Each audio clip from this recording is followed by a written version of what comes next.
Good morning बच्चों। हमने last topic में हमने पढ़ा था कि ये फोर्स क्या चीज़ है। इसके अलावा हमने पुश और पुल के बारे में पढ़ा था।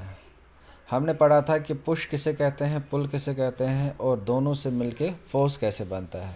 मूविंग ऑब्जेक्ट्स कौन से होते हैं और स्टेशनरी ऑब्जेक्ट्स कौन से होते हैं। ठीक है, इसके लिए हमने एग्जांपल्स करी थी। अब हम नेक्स्ट टॉपिक जो है हमारा बहुत ही इंटरेस्टिंग टॉपिक है, वो है फोर्स हम अप्लाई किस डायरेक्शन में कर सकते हैं और क्या क्या केसेस बन सकते हैं जब हम फोर्स अप्लाई करते हैं।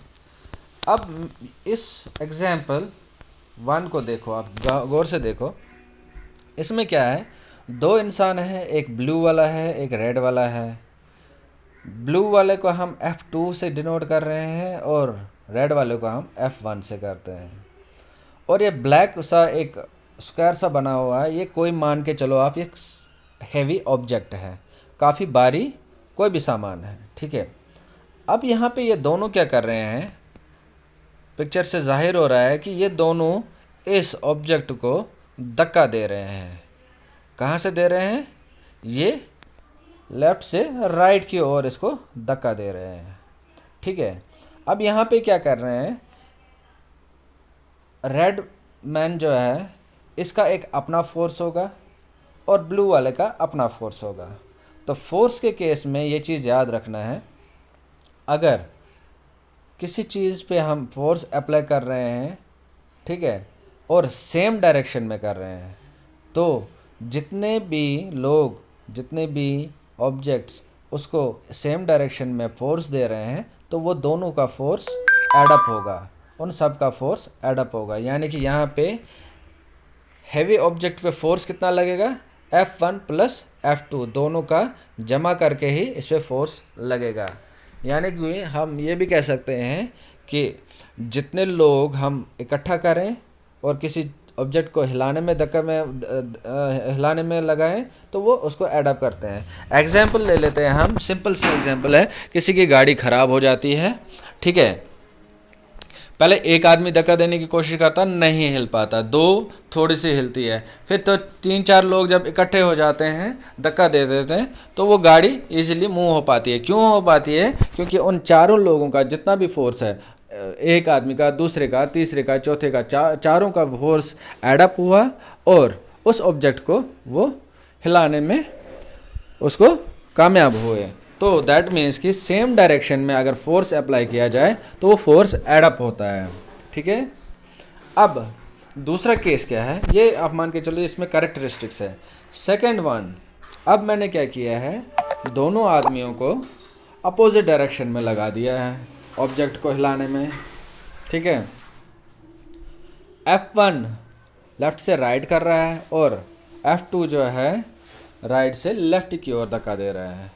अब मुझे ये बताओ, इस सिनेरियो में क्या होगा, फोर्सेस अपोजिट डायरेक्शन में होगा। ठीक है, तो दोनों का फोर्स सब्ट्रैक्ट होगा। सब्ट्रैक्ट होने का मतलब ये है कि F1 F2 के हमारे 3 केसेस यहाँ पे निकल सकते हैं। क्या निकल सकते हैं, 3 केसेस।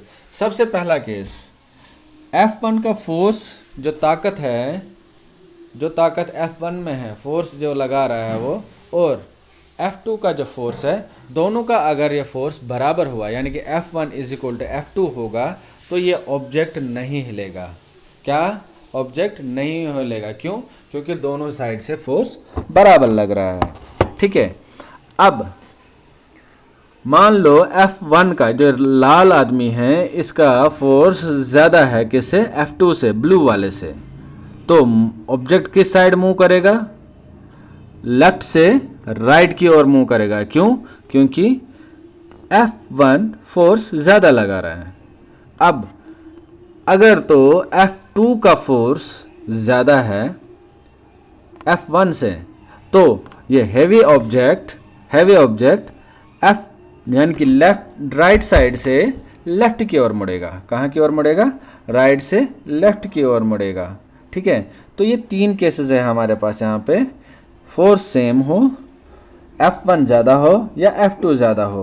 मैंने यहाँ पे केसेस जो है, यहाँ पे केस 1 पहले जब मैंने कहा था कि सेम डायरेक्शन में ले उन्होंने अप्लाई किया तो लेफ़्ट से राइट जाएगा, ठीक है। सेकंड केसेस में तो हमारे पास डिफरेंट वहाँ पे केसेस अराइज होते हैं जब F1 और F2 बराबर हो, F1 ज़्यादा हो या F2 ज़्यादा हो। तो उसके से क्या क्या हमारे पास सिनेरियो सामने आ सकते हैं वो मैंने आपको डिस्कस कराया यहाँ पे, ठीक है ना।